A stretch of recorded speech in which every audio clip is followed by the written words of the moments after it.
saludo tengan todos los estudiantes, docentes y familiares que nos acompañan.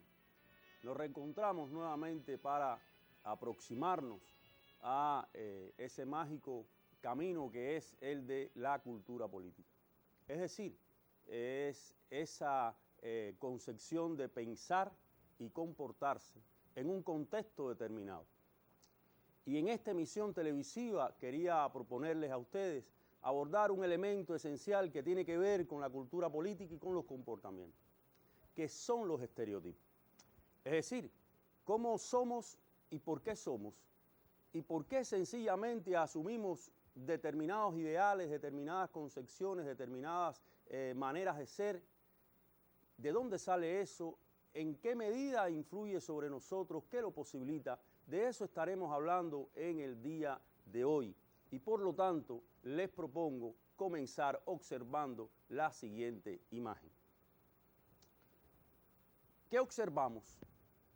Bueno, pues en definitiva, estamos observando la Estatua de la Libertad. ¿Qué significa la Estatua de la Libertad? ¿Cuál es la primera idea que nos viene a la mente cuando observamos la Estatua de la Libertad? ¿En qué contexto, en qué lugar está ubicada la Estatua de la Libertad? Pero además, ¿qué sabemos de la Estatua de la Libertad? ¿Por qué surgió la idea de la Estatua de la Libertad? ¿Quién aportó esa idea? Y en ese sentido, ¿qué pensamos sobre la Estatua de la Libertad? Porque en términos generales nos viene la idea de que la Estatua de la Libertad simboliza evidentemente el querer ser libre, que quiere decir, le pregunto a ustedes, que realmente seamos libres. ¿Cuál es el concepto de libertad? Para los marxistas, la libertad es el conocimiento de la necesidad. Por lo tanto, ¿qué me es necesario y cómo influyo yo en esa realidad? Sin embargo, es ese concepto el mismo concepto que imponen y que asumen todos los seres humanos en esta realidad, en nuestra realidad, en otras realidades. ¿Cómo es posible que alguien se tatúe en su cuerpo, en una parte de su cuerpo, la Estatua de la Libertad? Y ahí tiene que ver los sentimientos. ¿Es correcto? ¿No es correcto? ¿Qué quiere decir eso? Y en términos generales, ¿cómo se expresa el asumir un ideal determinado en relación a la libertad, en una realidad determinada y con sujetos específicos? Esa es la cuestión. La cuestión es pensar en términos generales y buscar en el conocimiento la respuesta a todos los problemas, porque los comportamientos son resultados de nuestro pensamiento y expresan determinados sentimientos, pero también expresan determinado conocimiento sobre lo que asumimos, pensamos e inclusive sentimos. Y eso es importante, porque desde esa perspectiva podemos entender cuál es la actitud de los círculos de poder, por ejemplo, de los Estados Unidos.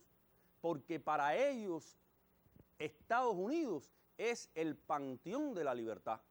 Y para ellos, sencillamente, simbolizan la libertad. Pero quiere decir eso que en sus relaciones con otros estados, con otros sujetos, asuman lo que se considera o lo que consideran que es libertad para los demás. Eso es importante tenerlos en cuenta y explica la siguiente imagen. Porque en términos generales, la propia Estatua de la Libertad se asume de diversas maneras. Hay quienes asumen la Estatua de la Libertad como el símbolo americano de ser libre e impuesto hacia el resto del mundo.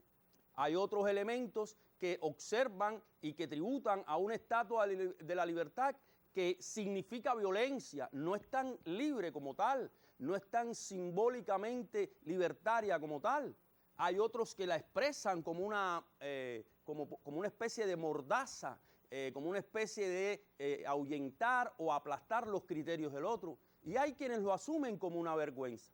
Lo cierto es que la estatua fue regalada, trasladada hacia los Estados Unidos por Francia y desde esa fecha, pues determinados círculos, determinados personeros excluyen la idea de que la libertad puede ser diversa y puede interpretarse de diferentes maneras. Y existen otros símbolos de la libertad, porque cuando usted ve el cuadro de Delacroix, la libertad guiando al pueblo, está también reconociendo que hay una tipología de libertad que expresa el deseo de ser libre, el deseo de romper con los problemas a partir de entender la necesidad de su contexto y sencillamente incidir revolucionariamente en la realidad en la que se desenvuelve. Y además de eso, también existe una especie de reproducción simbólica de ese propio estatua de la libertad en diferentes lugares del mundo. Así en España tenemos en Cenicero una determinada estatua de la libertad, elaborada y inaugurada en 1897, que la precedió en la propia Francia en 1889, en Argentina, en México, y aunque ustedes no lo crean, en la propia Cuba. En Cuba existen vigentes 3 estatuas de la libertad. La primera en Puerto Padre Las Tunas, la segunda en la Estatua de la Libertad de Villa Clara en 1906 y la tercera en Holguín, en Jibara, de 1915. Y hay una cuarta que desapareció por efectos de la naturaleza, que se instrumentó y se quiso erigir en el, bueno, de hecho se erigió en el Parque Central, donde hoy está la estatua del insigne apóstol, en conmemoración del inicio de la República y de la supuesta ayuda de los Estados Unidos al proceso independentista en Cuba. Vean cómo estos elementos son muy ricos y expresan una concepción, y expresa un mito, expresa en sentido general la creación de un estereotipo, porque cuando hablamos de la libertad, estamos hablando en sentido general de una sociedad determinada. ¿Es real o es ficticia? ¿Es manipulada o es simbólica? Es sencillamente una construcción mental de los propios círculos de poder y de la dominación. Sobre esa base nosotros entonces traemos algunos hechos a colación que tienen que ver con toda esta semana que comienza el día 11 de enero y termina el 15, el viernes 15 de enero.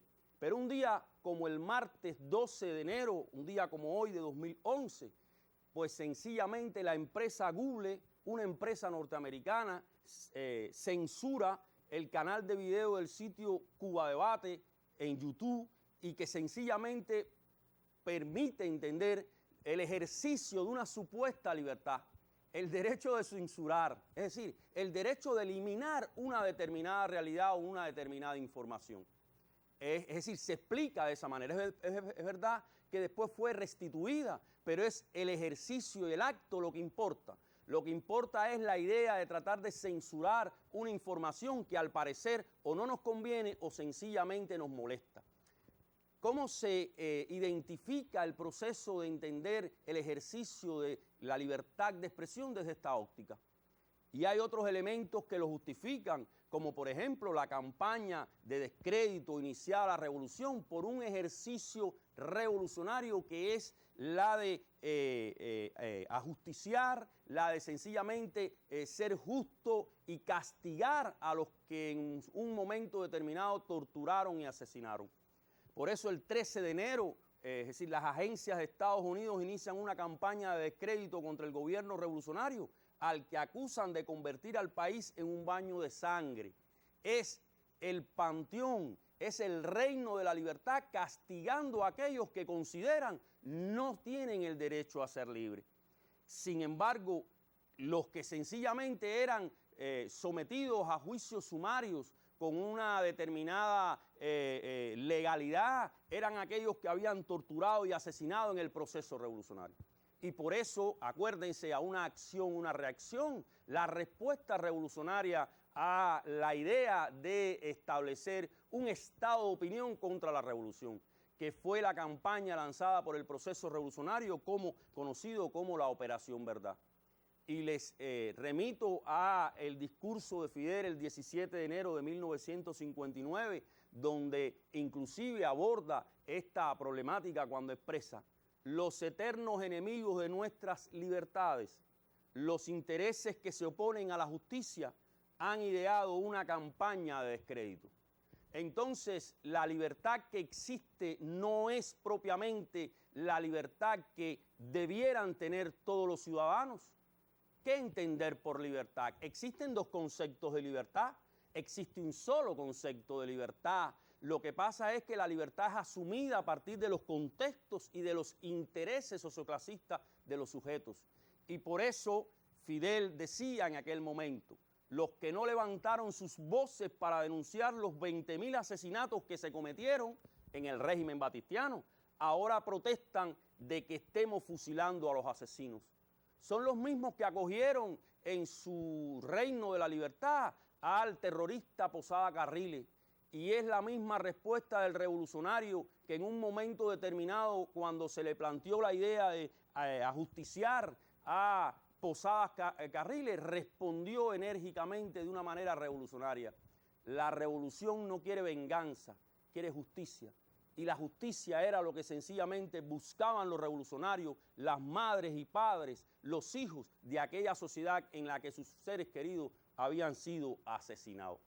Y de esa manera, en ese símbolo y en esa concepción de búsqueda de la libertad, el 15 de enero de 1919 fueron asesinados los dirigentes comunistas Rosa Luxemburgo y Karl Liebknecht. La Rosa Roja y el revolucionario comunista Liebknecht, que aspiraban a cambiar las reglas del juego que imponía la sociedad capitalista y que estaban contra la guerra imperialista que había iniciado en 1914 y que culminaba en 1918. La Alemania había salido de esa época en términos de derrotada y se aprovechaba esa coyuntura para levantar las banderas de la revolución. Y fueron cortadas, fueron podadas. ¿Por quiénes? Por quienes hoy, por ejemplo, manipulan a Rosa Luxemburgo y tratan de convertirla en la socialdemócrata que no es. Y sencillamente ahí está su pensamiento al cual ustedes debieran ir a buscar, indagar, investigar. Liebknecht dijo, Espartaco, ¿saben quién era Espartaco? Significa socialismo y revolución mundial. Pero ¿por qué Espartaco, aquel esclavo convertido en millones posteriormente en una revolución alemana del siglo XX, se convierte significativamente en el socialismo en la revolución mundial? Porque Espartaco significa la rebeldía, Espartaco significa la lucha contra los procesos de dominación, Espartaco significa la ruptura con el ejercicio explotador de quien quiere subordinar y quiere ahogar tu criterio de expresión. Y la Rosa Roja, Rosa Luxemburgo, cuando expresa vuestro orden, ¿cuál orden? El orden que establecen los círculos de la dominación, los que se creen que hay fin de la historia, los que sencillamente no conocen el proceso histórico como un sistema que inicia, se desarrolla y muere, pues sencillamente vuestro orden está edificada sobre la arena. La revolución, ese proceso que sencillamente algunos estigmatizan, proclamará, no es la consigna de Rosa Luxemburgo. No es que Rosa Luxemburgo haya sido, sea y siempre será. Es que por Rosa Luxemburgo el proceso revolucionario en otros sujetos activos y transformadores como cada uno de ustedes, pues sencillamente será y tendrá que seguir siendo, porque sencillamente toda época es una lucha perenne contra las formas antagónicas que niegan el propio desarrollo de los sujetos y el propio desarrollo humano. Por eso, en definitiva, José Martí decía, patria es humanidad, porque el proceso de aproximarnos en el desarrollo a un ideal humanista es precisamente ese ejercicio de romper los círculos de dominación y romper aquello que nos aleja de nuestra condición humana. Y así se conmemora el 15 de enero el natalicio de Martin Luther King. Martin Luther King, que quienes lo asesinaron tratan de manipularlo y presentarlo en contra de aquellas sociedades que erigen la libertad, la justicia y la emancipación como bandera. Aquellos que utilizan, por ejemplo, una de sus citas, la justicia en cualquier lugar es una amenaza para la justicia en todas partes, y que es una verdad de perogrullo, porque donde no haya justicia no puede haber equilibrio, no puede haber tranquilidad, tiene que haber sencillamente rebeldía, revolución, tiene que haber sencillamente respuesta revolucionaria, porque la justicia es un elemento esencial para la concordia y las relaciones entre los seres humanos. entonces vean cómo existen determinados estereotipos, existen determinadas concepciones, existen determinados modelos que se tratan de imponer sobre nosotros, sobre los sujetos, sobre los que vivimos una determinada realidad histórica. Dicho estos elementos, podemos entonces recapitular lo que ustedes han ido abordando en términos generales. Nosotros nos encontramos en la unidad número 1 estudiando el pensamiento universal y esos elementos que sencillamente contribuyen al desarrollo de la ideología de la Revolución Cubana. Es decir, recuerden que nosotros somos resultado del pensamiento occidental. Por lo tanto, nuestra ideología es parte de ese legado realizado por la humanidad.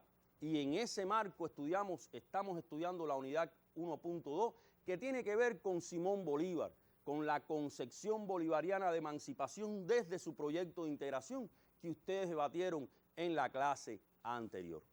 Desde esa perspectiva les rememoro que ustedes han ido aprendiendo y ejercitando un algoritmo de trabajo en la asignatura para el tratamiento no solamente de ideólogos, sino también inclusive de sus textos ideológicos, contenidos en su libro esencial y que en términos generales contiene reseñas biográficas, juicios de otras personalidades sobre esa figura histórica, sobre ese ideólogo, porque en la misma medida en que aparezcan dos juicios que ustedes han abordado contrapuestos, como son el juicio de Marx sobre Simón Bolívar y el juicio de José Martí sobre Simón Bolívar, pues efectivamente es un proceso que revela determinada diversidad, heterogeneidad en la manera en que nosotros pensamos.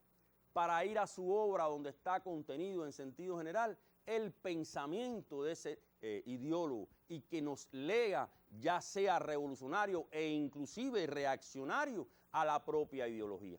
Estábamos hablando, por ejemplo, inclusive de los ideales en un momento determinado de José Antonio Saco, un hombre que no era revolucionario, pero que sencillamente aportó a la identidad y aportó a la ideología revolucionaria.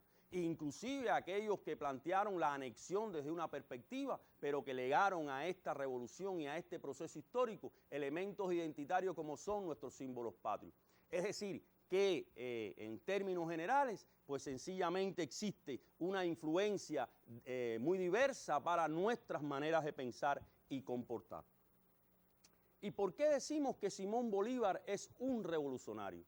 ¿Y por qué asumimos que Simón Bolívar es la tipología y modelo de revolucionario que asume nuestra realidad y que reconoce nuestra realidad? Porque se enfrentó al problema del colonialismo y la esclavitud, porque no solamente entendió que era necesario eliminarlo, sino que además lo entendió desde una necesidad, acuérdense de la libertad como necesidad, para erigir un bloque monolítico de repúblicas que significaran un equilibrio ante las potencias de la época en ese momento, la Europa y los Estados Unidos.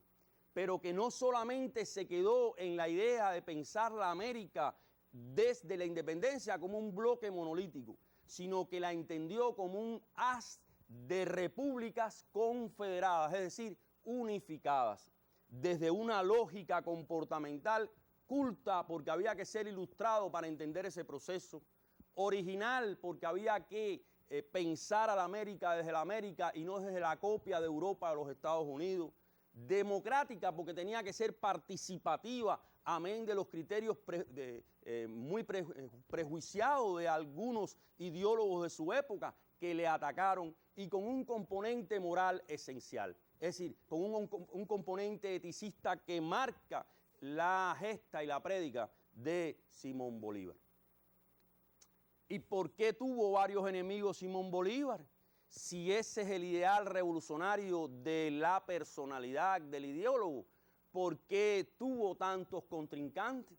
Porque la realidad es diversa y existe en la diversidad de intereses sociales y clasistas. Y aquellos desplazados, aquellos que fueron colonialistas o realistas que sufrieron la derrota del Libertador, pues sencillamente no podían estar de acuerdo con su gesta revolucionaria. Y aquellas potencias que sencillamente en Europa asumían o una concepción monárquica o una concepción colonialista, pues sencillamente no podían estar de acuerdo con la gesta independentista del Libertador. Y aquellos cuyos intereses eran la expansión sobre toda la América, como es el caso de los Estados Unidos, no podía evidentemente asumir como válida pues la gesta y el legado y el ideal de Simón Bolívar. Por eso, desde esa misma perspectiva, comenzaron a levantarse desde la dominación el fomento de un criterio de expresión, de un criterio subjetivista que planteaba un Bolívar dictador, un Bolívar militar, un Bolívar tiránico, un Bolívar alocado, un Bolívar pues sencillamente alejado de la civilidad. Esos son los enemigos, e inclusive esos enemigos aspirados o alentados o en simple relación con aquellas fuerzas conservadoras del colonialismo de América. Es decir, aquellas fuerzas que no estaban de acuerdo con el colonialismo, pero que asumían una posición de dominación y de explotación en su propia realidad. Esas es sencillamente las fuerzas que hoy conforman indistintamente los núcleos que atacan los ideales revolucionarios de Simón Bolívar y que intentan desde diferentes perspectivas, pues sencillamente construir un Bolívar que pueda ser reformista, que inclusive llegue a ser reaccionario. Para ello, para construir un Bolívar reaccionario y reformista, es necesario tomar la parte y no el todo, como ocurre con Martí y como inclusive no dudaría yo en pudiera plantearse la tesis como con Fidel. Es decir, utilizar a la personalidad desmembrándole su lógica sistémica para potenciar allí, como hacen con Martin Luther King, como hacen con Rosa Luxemburgo, una parte del pensamiento podándole sencillamente los núcleos y los ejes productivos de su propio raciocinio, de su propio pensamiento, de su propia racionalidad, de su propia acción revolucionaria. Es decir, tomar una parte del revolucionario es convertirlo en su oponente, en convertirlo en su negación, porque usted está desconociendo el contexto en el que se desenvuelve. Usted está sencillamente limitando ese proceso de creación a un elemento. Desconocer la idea de Martin Luther King en torno a la justicia en el marco de una lucha contra el sistema capitalista que los segregaba y que los aislaba por su condición de negro, es una falacia histórica de quienes plantean la libertad desde la dominación. Y lo mismo ocurre con Simón Bolívar.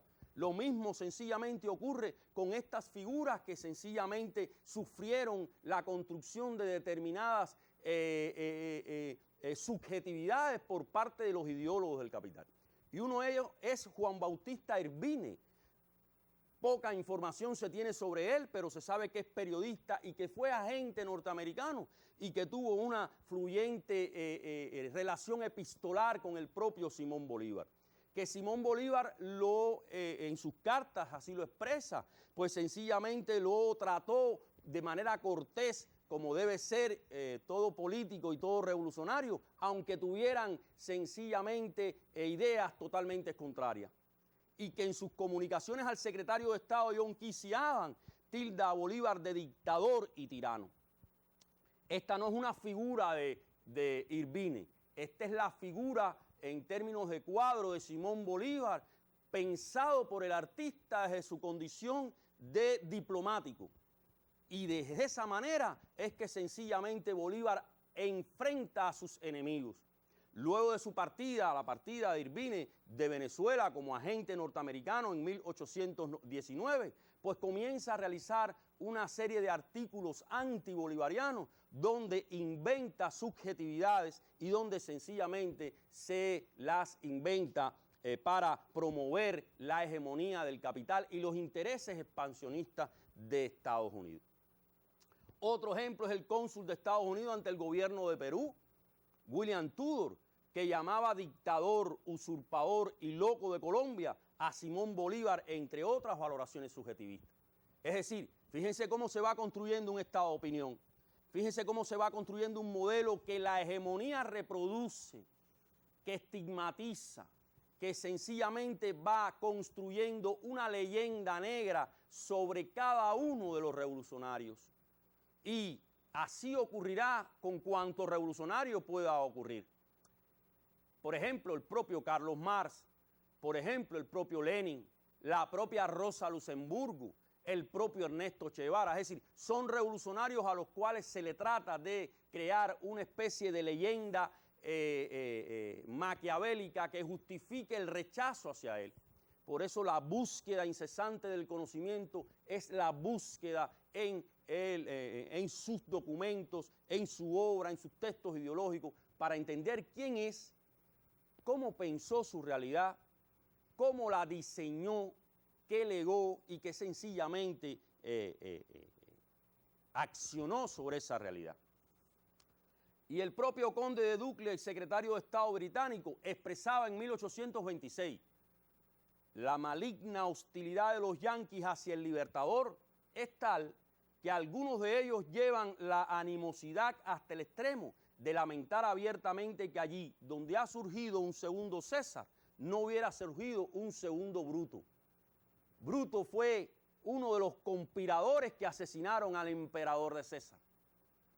César se identifica como el emperador romano que desconoció la república y tratan de establecer una relación entre Bolívar y César. Y Bolívar no tenía nada que ver con César, porque Bolívar en sus escritos sencillamente hace un llamado a los ciudadanos a ejercer su derecho de legislación, de sencillamente preocupación por la democracia, por la participación. Y Brutus fue el conspirador y asesino de César, al cual también, cuando César se sintió traicionado y estaba siendo apuñaleado, se dice que dijo: ¿y tú también, Brutus? Es decir, es un poco la anécdota del comportamiento más que del hecho histórico, de la persona que niega y traiciona, de la persona que traiciona por dinero, la persona que traiciona por sencillamente intereses sociales y clasistas de la dominación. Y dice el propio Bolívar, aquí están sus textos: Wilson me escribe que en los Estados Unidos no ha encontrado a nadie que hablara en mi favor. Entonces, ¿cómo es posible que se asumiera la concepción revolucionaria de Simón Bolívar? Pero el hecho efectivo que es explicado en ambos libros que someto a su consideración, uno es de Francisco Pi Vidal, Bolívar, pensamiento precursor del antiimperialismo, y de Elier Ramírez Cañedo, La miseria en nombre de la libertad. En ambos libros se expresan un poco ese ataque, esa agresividad de los círculos de poder de su época en Estados Unidos contra Simón Bolívar, y de su manipulación y de su utilización en términos de manipulación de su pensamiento y comportamiento. No estamos de acuerdo, lo tenemos que reconocer, con entender a Bolívar como antiimperialista. No se puede no se puede asumir un comportamiento en un marco en que no existía como fenómeno como tal. Es decir, no era una sociedad imperialista los Estados Unidos de mediados y de 1830 en los Estados Unidos. No era una sociedad imperialista, era una sociedad capitalista que buscaba desde los círculos de dominación su expansión. Y por lo tanto Bolívar no podía ser el precursor del antiimperialismo. Bolívar lo que sí fue el precursor sencillamente de la influencia nefasta de los Estados Unidos hacia la América. Y por eso en este sentido hablamos de tres tendencias para entender lo bolivariano o lo bolivarianismo. Es decir, es la asunción de esos ideales y comportamientos como concepción y proyecto desde la dominación entendida como panamericanismo, desde el reformismo entendido como proyectos integracionistas o nacionalistas. Vean que es la manipulación o utilización de una parte del pensamiento. Solo aquellos que aborden a Bolívar en su integralidad estarán reconociendo al Bolívar emancipador, al libertador, al sencillamente revolucionario que fue en su época. Y aquí tenemos una expresión de esa concepción reaccionaria. El pasado 2 de enero, pero del año 1919, decía Iván Duque Márquez en el recibimiento que le hacía a Pompeyo, funcionario de los Estados Unidos, en Colombia. Hace 200 años el apoyo de los padres fundadores de los Estados Unidos a nuestra independencia fue crucial. Esa es la concepción de los reaccionarios, esa es la concepción de los conservadores. Por lo que recibir hoy su visita nos llena de alegría y de honor precisamente este año del bicentenario tan importante para nuestro país. Eso fue criticado por los círculos revolucionarios en las redes sociales porque es una manipulación, es una falacia errada, porque sencillamente, como ustedes van a poder apreciar en los diapos sucesivas, en las imágenes sucesivas, no hubo tal ayuda como tal. Lo que había era una doctrina de la política exterior de los Estados Unidos conocida como doctrina Monroe.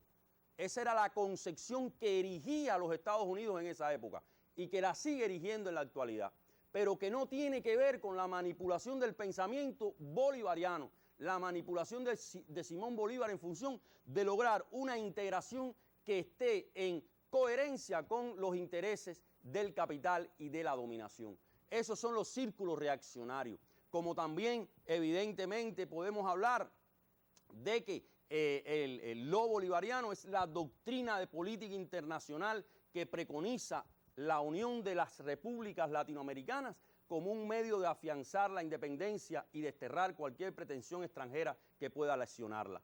Es decir, es una doctrina. Simón Bolívar en su concepción asume una concepción política, una doctrina política internacional que rompe con los cánones de dominación de su época. Por eso asumimos que lo bolivariano constituye el núcleo de la ideología de la Revolución Cubana y su cultura política, que contiene un proyecto emancipador integracionista que relaciona su proceso al de Latinoamérica y el tercer mundo. Desde esta perspectiva, pues, ¿cuáles son los juicios de Simón Bolívar sobre la influencia de los Estados Unidos y su relación con la América española? Dos ideas esenciales ustedes tendrán que focalizar. Uno tiene que ver las ideas de Bolívar en torno a los Estados Unidos y dos, la vigencia de las previsiones bolivarianas en torno a los Estados Unidos y su influencia sobre la América Latina. Tenemos como objetivo, esto responde a un objetivo esencial, valorar desde la ideología revolucionaria y su cultura política los juicios del Libertador sobre los Estados Unidos y su relación con la América Latina para su comprensión y aplicación a estos contextos de la realidad. Y aquí hay una interrogante que, como siempre, le sometemos a su consideración. ¿Qué juicios merecen las apreciaciones legadas por Simón Bolívar sobre los Estados Unidos y su influencia sobre la América Latina? ¿Qué juicios merecen los juicios del Libertador? ¿Qué juicios le merecen a ustedes los juicios de Simón Bolívar? Aquí hay un grupo de cartas que van reflejando en su epistolario esa idea. Y el 20 de agosto de 1818 responde a este agente norteamericano. Hablo de la conducta de Estados Unidos del Norte con respecto a los independientes del Sur y de las rigurosas leyes promulgadas con el objeto de impedir toda especie de auxilio que pudiéramos procurarnos allí. Por lo tanto, ¿en qué medida ayudó los Estados Unidos a los procesos emancipatorios en América Latina? Si sencillamente Bolívar está hablando de impedir toda especie de auxilio. Y continúa diciendo en esa misma carta, contra la lenidad, es decir, la flaqueza de las leyes americanas se ha visto imponer una pena de 10 años de prisión y 10,000 pesos de multa, que equivale a la de muerte, contra los virtuosos ciudadanos que quisiesen proteger nuestra causa, la causa de la justicia y de la libertad. ¿Dónde está la ayuda norteamericana? ¿En qué medida se ayudó a las repúblicas nacientes? Si Bolívar está hablando sencillamente de esa agresividad en contra de toda tipología de ayuda prestada por los ciudadanos virtuosos contra las repúblicas nacientes de la América. Continúa diciendo Simón Bolívar en este caso al general Francisco de Paula Santander el 8 de marzo de 1825. Los ingleses y los norteamericanos son aliados eventuales y muy egoístas. Continúa diciéndole, convidan a los Estados Unidos para aparentar desprendimiento y animar a los convidados a que asistan al banquete. Después que estemos reunidos será la fiesta de las lapitas y de ahí entrará el león a comerse a los convivios. Es decir, ¿qué son las lapitas y los convivios? hay que tener una búsqueda necesaria para entender lo que está diciendo Simón Bolívar, que lo remite a la mitología griega, porque los lapitas eran las personas de Tesalia que sencillamente estaban emparentados con los centauros y que entraron en guerras por los excesos en un banquete determinado cometidos por los centauros. Por lo tanto, convivios en latín es banquete, es decir, los que van a ser convidados en términos generales. Y continúa diciendo Simón Bolívar a Santander: no creo que los americanos deban estar en el Congreso del Istmo. Jamás seré de opinión que los convidemos a nuestros arreglos americanos, porque eran los centauros, eran los que querían convocar a un banquete para terminar comiéndose a la América. Y a eso se está oponiendo Simón Bolívar, y en la que se tiene que tener un pensamiento suficientemente radical y profundamente, sencillamente cívico, para entender esos elementos. Y continúa diciendo: yo recomiendo a usted que haga tener la mayor vigilancia sobre estos norteamericanos que frecuentan las costas. Son capaces de vender Colombia por $1. Fíjense los ideales que tiene sencillamente Simón Bolívar en torno a él, a este Estado. Si quiere imitar a los Estados Unidos, se quiere imitar a los Estados Unidos sin considerar las diferencias de elementos de hombre y de cosas. Nuestro pueblo no es el europeo ni el americano del norte. Está en contra de las concesiones que tributan a copiar modelos foráneos. Por eso dice que se quiere imitar a los Estados Unidos sin considerar esa diferencia. Y termina con esa frase que ustedes quizás le escucharon a Chávez, que le escuchan a Maduro, que le escuchan a muchos venezolanos, que revolucionariamente expresa esa condición cuando dice: y los Estados Unidos, que parecen destinados por la providencia para plagar la América de miserias a nombre de la libertad. Y volvemos al concepto de libertad. Es decir, buscando la idea que tienen ellos de lo que es libertad, imponer concepciones sencillamente de dominación. Desde esta perspectiva continuaremos estudiando, como ustedes conocen, a Simón Bolívar. En este caso ustedes presentarán en su próxima clase, en el marco de su aula, un debate sobre el ideal bolivariano en Cuba, encarnado en la figura de José Martí y de Fidel Castro. Y sobre esa perspectiva yo quisiera pues sencillamente proponerle dos ideas esenciales. Una tiene que ver con Martí, cuando dice: los siglos y la naturaleza americana se condensaron y dieron a Bolívar. Qué idea genial, porque cuando habla de los siglos está hablando del tiempo, y cuando habla de la naturaleza está hablando de la realidad. ¿Cómo es posible que emerjan figuras como Simón Bolívar y José Martí? Porque los siglos, el tiempo y la naturaleza, la realidad, se condensan y lo posibilitan. Por eso emergen los líderes, por eso nacen los grandes hombres. Y en el caso de Fidel, plantea: Bolívar fue también partidario del partido único, al ser siempre crítico incesante de fracciones, fragmentos y partidos. Fíjense cómo en términos generales dos figuras, dos líderes de procesos revolucionarios que tuvieron su tiempo y tienen su tiempo y tienen su contextualidad y tienen su realidad, asumen desde posiciones revolucionarias el pensamiento emancipador de Simón Bolívar.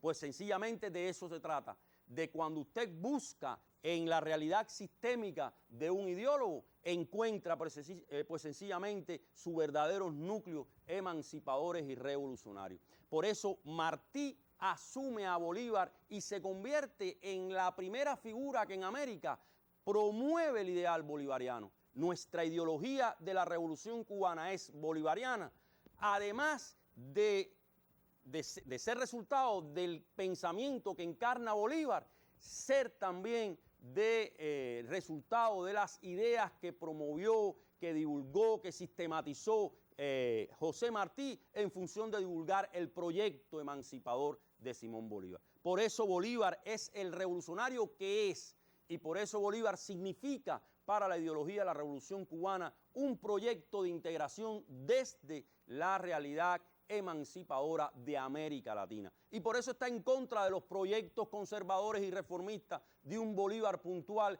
que busque beneficios económicos o que sencillamente signifique una organización panamericana que atenta contra las propias libertades emancipadoras de la América Latina y subordinada al gran capital. Terminamos con la siguiente cita del presidente de la República, Miguel Mario Díaz-Canel Bermúdez, cuando el 28 de octubre del 2020, el pasado 28 de octubre, expresó en la Asamblea Nacional del Poder Popular: en el entorno más inmediato, la resurrección de la doctrina Monroe como doctrina de relaciones internacionales es una afrenta a todos los estados soberanos del hemisferio, cuyo derecho a la libre determinación queda claramente cuestionada por la ambición imperialista. La doctrina Monroe como expresión de esa ambición imperialista. Manténgase informado, cuídese, que en la misma medida en que usted se cuida Cuba. Nos vemos. Muchas gracias.